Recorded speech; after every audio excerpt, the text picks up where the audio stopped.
Qui n'a jamais regardé sa fiche de paye en se disant « Mais qu'est-ce que c'est que charabia ?» Salaire de base, brut, net, cotisation, c'est un vrai casse-tête, on est d'accord. Mais pas de panique. Aujourd'hui, on décortique tout ça ensemble. On va remonter jusqu'à l'origine assez folle du mot salaire pour arriver aux lois qui le régissent aujourd'hui en France. Allez, c'est parti! On commence avec une anecdote assez incroyable. Le mot salaire, en fait, ça vient du latin salarium, qui veut dire ration de sel. Il faut s'imaginer qu'à une époque, le sel valait de l'or. C'était une monnaie d'échange. D'ailleurs, au 1er siècle, les soldats de l'Empire romain touchaient une partie de leur paie en sel. C'est de là que tout vient.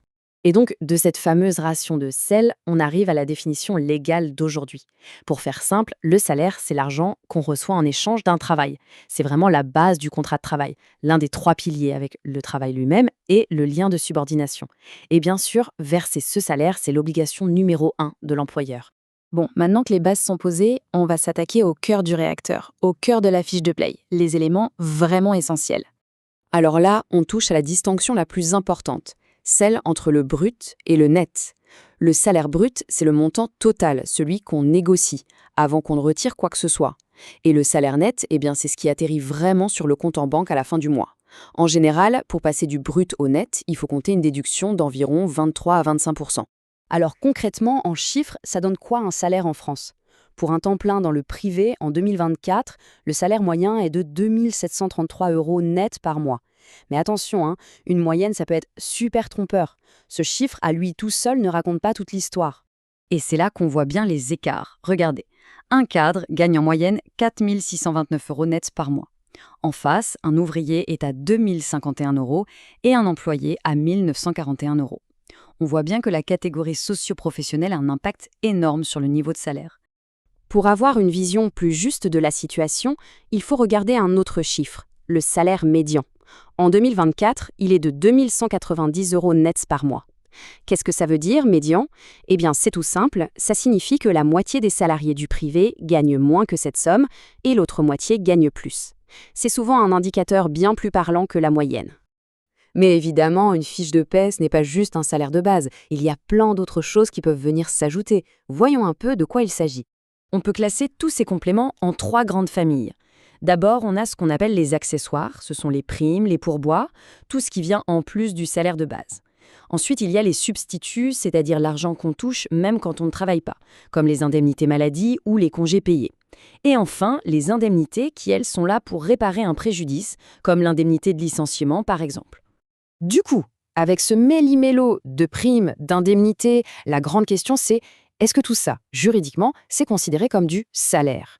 La réponse, vous allez voir, elle est un peu plus subtile qu'on ne le pense.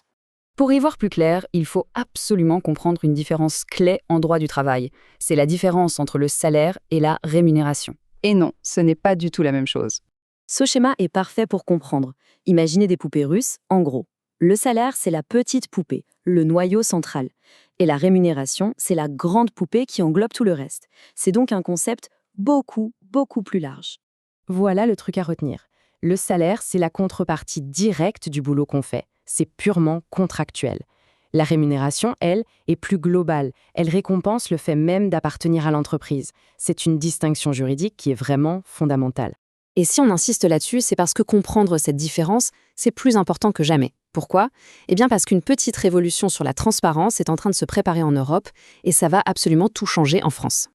Regardons un peu le calendrier. Tout part d'une directive européenne adoptée en mai 2023. En 2025, le gouvernement français a commencé les discussions pour l'appliquer. On attend un projet de loi en mars 2026, car tout doit être transposé dans le droit français avant juin 2026. Bref, la machine est lancée. Et cette directive, elle va vraiment bousculer les habitudes. En gros, on passe d'un monde où parler de son salaire est tabou à un monde où l'information devient un droit. Fini le grand flou pour les candidats pendant les entretiens. Et surtout, le truc qui change tout, un recruteur n'aura plus le droit de demander combien on gagnait avant. Ça, c'est une petite révolution en soi. Alors, qu'est-ce que ça va changer concrètement en France ? Le projet de loi, il prévoit plusieurs choses.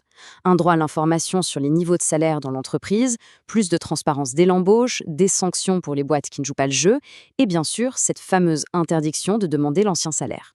Et tout ça, ça nous amène à une question de fond, une question immense en fait. Cette marche vers plus de transparence est enclenchée, c'est certain. Mais jusqu'où faut-il aller? Si demain, chaque salaire devenait une information publique, est-ce que ça rendrait le monde du travail fondamentalement plus juste? C'est une question complexe qui mérite vraiment qu'on y réfléchisse.